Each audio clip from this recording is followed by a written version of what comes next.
Bonjour, je suis Catherine Barlois, coach en bilan de compétences pour Blue Midlife. Après des années comme chef de projet dans la recherche clinique, je suis devenue coach et je vous accompagne pour trouver votre voie professionnelle dès maintenant.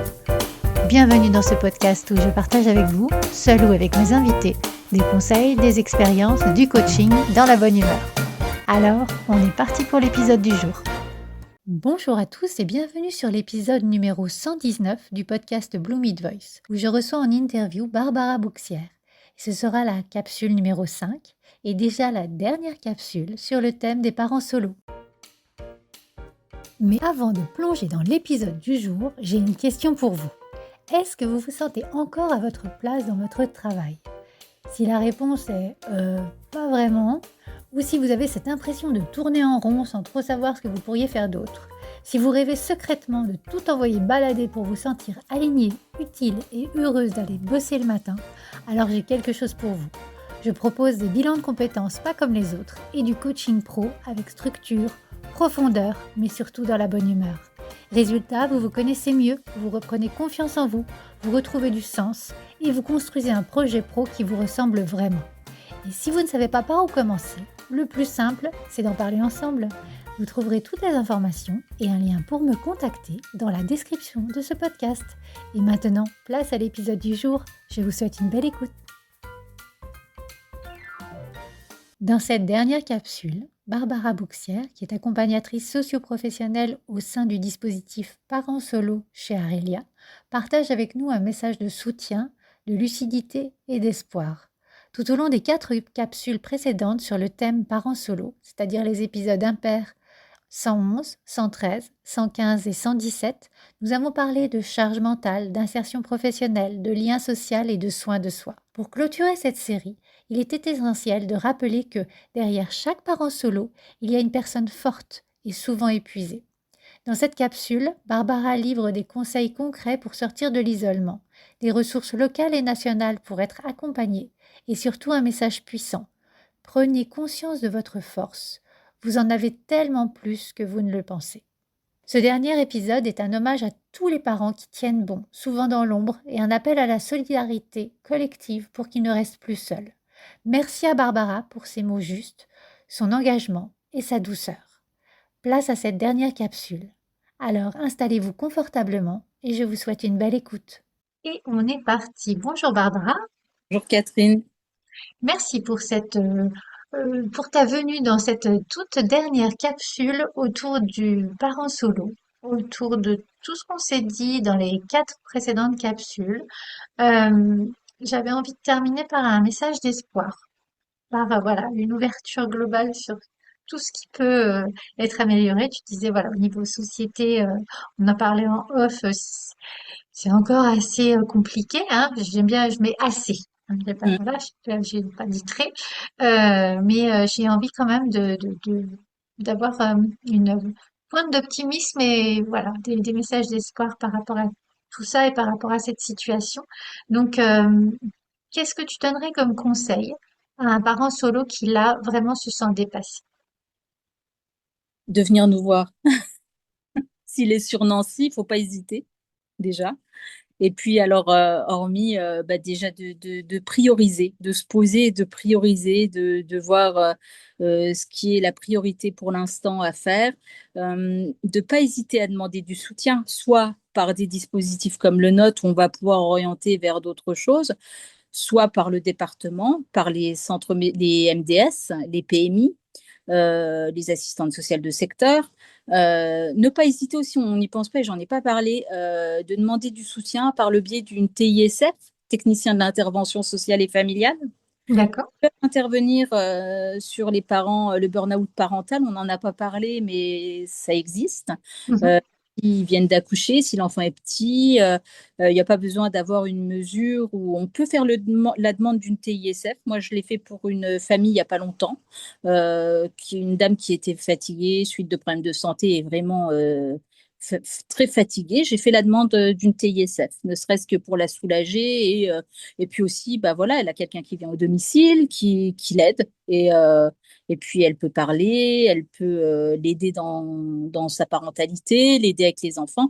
Et il n'y a pas de honte, en fait, j'ai envie de dire, il y a pas de honte à demander. faut vraiment aussi dédiaboliser les parents qui demandent de l'aide. Voilà, je pense que c'est une force aussi d'aller dire aidez-moi, j'ai besoin. Voilà. Euh, je sais que c'est pas facile, mais je pense qu'il faut le faire. Donc ça peut être ça et surtout euh, se dire que bah, tout ce qu'elles font plus tard, voilà, ça portera ses fruits, les enfants seront élevés et elles auront bien travaillé parce qu'elles sont quand même pleines de ressources et elles se rendent pas compte, mais tout ce qu'elles font, voilà, elles ont des forces immenses, même si elles sont seules, dépassées, voilà. Alors dépassées, des fois elles se rendent même pas compte, hein.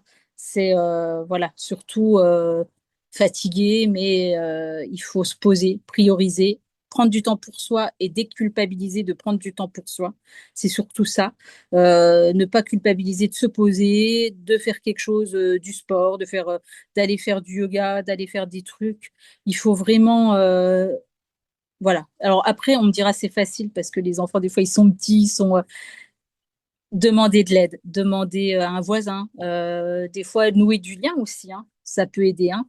Ne pas hésiter de demander à des mamans à l'école bah, de redéposer l'enfant, voilà, recréer du lien avec les personnes. Ça s'apprend aussi parce que la plupart des parents sont très isolés et elles osent pas aller demander. Mais Mm. recréer du lien, c'est important, ça peut soutenir aussi, ne serait-ce que discuter, ça peut libérer. Voilà. Oui, oui. C'est se recréer un environnement parce qu'on dit solo, ça fait isolé, ça fait on s'isole et on reste, voilà, on Mais sort des fois, plus. quand on se retrouve seul comme ça, quand les mamans ou les papas se retrouvent seuls comme ça, avec la gestion du quotidien, en fait, la solitude, elle arrive comme ça, quoi, parce qu'il y a trop à gérer, parce qu'on est fatigué, parce qu'on va plus Ça, sortir, parce que voilà, la personne, elle va s'enfermer dans sa situation. Si elle travaille pas, bah, elle ira pas au travail, donc elle va pas avoir des collègues, elle va pas rencontrer des personnes. Après, c'est vrai que sur cette typologie de public de parents solo, on a encore des parents qui sont rythmés par les horaires d'école, par les parents d'école, par les réunions, par tout ce système scolaire. C'est sûr qu'une personne qui n'a pas d'enfant, c'est encore autre chose. Mais nous, sur cette typologie de public, on peut facilement quand même recréer du lien avec tout ça. Quand on a des personnes qui arrivent et que les enfants sont grands, là, elles nous le disent, il faut que je fasse quelque chose, je suis trop seule. mm, Parce qu'elles se sont consacrées aussi. Voilà, il faut aussi penser à ça. Qu'à un moment, bah, les enfants seront grands. Donc, il faut aussi penser à soi, même si on est pris dans le rythme de la vie parentale des enfants petits. oui, oui, oui. C'est Retravailler vrai. un projet qui puisse prévenir la future. Quand ils La quittent le nid.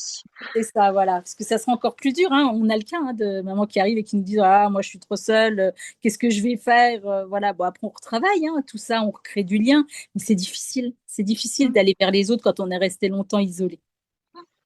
Oui, oui. Je pense que l'accompagnement que vous faites aussi, on parlait de confiance en soi, c'est de retrouver sa valeur. Mm. Oui, parce que quand on est isolé comme ça, on- elles le disent, hein, qu'elles ne savent plus rien faire quand on parle de compétences. Elles disent, oh là, moi, ça fait longtemps que j'ai travaillé, j'en ai plus des compétences. Et non, faut valoriser tout ce qu'elles font, se valorise. Ah oui, oui, oui, ça, je suis bien d'accord. En fait, il suffit de prendre chacune des situations et puis voilà, on détricote et on va chercher en fait la force qui a été mise en œuvre lors de l'action, lors de la réflexion, lors de la mise en place, lors de l'anticipation, le fait de jongler entre trois L'accord, enfants, 15 pique-niques. voilà, les repas, le budget, les rendez-vous des enfants, enfin voilà, tout ça, c'est des compétences. Voilà, elles sont pas restées 10, 15 ans à rien faire, non loin de là, hein. Ça c'est certain, c'est certain. Par rapport à l'ouverture, encore une fois, que j'aime donner à ces capsules. On parle de ton programme, mais par rapport aux ressources qu'il peut y avoir en local ou en national, qu'est-ce que tu pourrais recommander aux parents solo? Sur le local, bah, toutes les ressources, comment ça, associatif ou Tout ce qui peut aider en fait à à créer enfin, à tisser sa toile pour ne plus en fait être isolé dans son solo. Alors, on a parlé de la maison des aidants pour les parents Oui, d'enfants porteurs de handicap, parce qu'ils sont aussi aidants. Les dispositifs du département, quand on est au RSA, il y a des dispositifs, il y a des choses qui sont mises en place. Ne pas hésiter à en parler à son assistante sociale. Les PMI, le département fait quand même pas mal de choses pour les parents. Au niveau, euh, Au niveau donc de l'insertion pro, il y a des chantiers d'insertion. Ça peut être sympa aussi à voir. Alors, c'est sur des plateformes aussi, mais pareil, on peut passer par l'assistante sociale, par l'accompagnant pour qu'on nous explique, même par France Travail. Il y a pas, voilà. j'étais Euh, en train de penser. ouais. Euh, Qu'est-ce que je pourrais dire d'autre? Se renseigner à la mairie pour les modes de garde. Ne pas hésiter à aller voir parce que certaines villes font des choses pour les mamans au niveau de l'insertion. Je sais que l'Axou a dû faire quelque chose au niveau des crèches, mais je ne vais pas m'étaler trop parce que je n'ai plus trop en tête. Nancy fait des choses sur les haltes garderies lors des rendez-vous importants. Si on est inscrit à certaines haltes garderies, on peut appeler la veille et s'il y a de la place, déposer l'enfant pour son rendez-vous. Alors, ça peut être un rendez-vous de médecin, ça peut être un entretien, mettons, avec nous, où on va parler de sujets qu'on n'a pas envie d'évoquer devant son enfant. Mhm. Donc, voilà, ça peut être une ressource aussi, ou tout simplement parce qu'on a envie de souffler. Donc, la halte garderie, ça peut être une solution.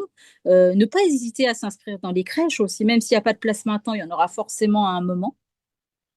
Voilà. Après, il y en a certainement d'autres, mais là, je n'ai pas tout en tête. Mais oui, au niveau des partenaires, il y a pas mal de choses. C'est assez riche quand même et il faut, pour avoir en fait ces tuyaux, je pense qu'il faut demander à l'assistante sociale de secteur, mairie, CCAS, euh, maison départementale des solidarités. Voilà, il ne faut pas hésiter à aller vers eux. À appeler les associations d'insertion aussi parce que je pense qu'ils peuvent renseigner aussi sur les dispositifs qu'ils ont. Mhm. Voilà. Alors, nous, on a un site informatique qui a été mis à jour, donc qui est très riche aussi, je ne sais pas s'il y a tout encore, mais il a été mis à jour récemment. Mais voilà, sur Internet, on peut trouver aussi des choses, des renseignements. D'accord, très bien. Bah, écoute, merci beaucoup. On arrive à la fin de cette série de capsules, à la fin de cette dernière capsule. Est-ce que tu aurais un mot d'encouragement à donner à celles et ceux qui nous écoutent? Et ben, alors, je leur dirais, je sais même pas. Alors, l'encouragement, en fait, elles sont tellement fortes euh, que je leur dirais, prenez conscience de votre force, en fait. Voilà. Voilà ce que je pourrais leur dire, qu'elles prennent conscience de l'incroyable force qu'elles ont au quotidien. Mm. Voilà. Écoute, merci beaucoup Barbara. Et ben, Euh, et oui, merci pour tous ces partages et puis pour la mission que vous faites au sein d'Arelia par rapport à tous ces parents solos que vous accompagnez. Merci beaucoup. merci pour l'interview. C'était vraiment bien de pouvoir partager ce qu'on fait et de valoriser un peu notre travail. Mm. C'était important à mes yeux. Merci beaucoup. À bientôt Barbara. À Au bientôt. revoir. Au revoir.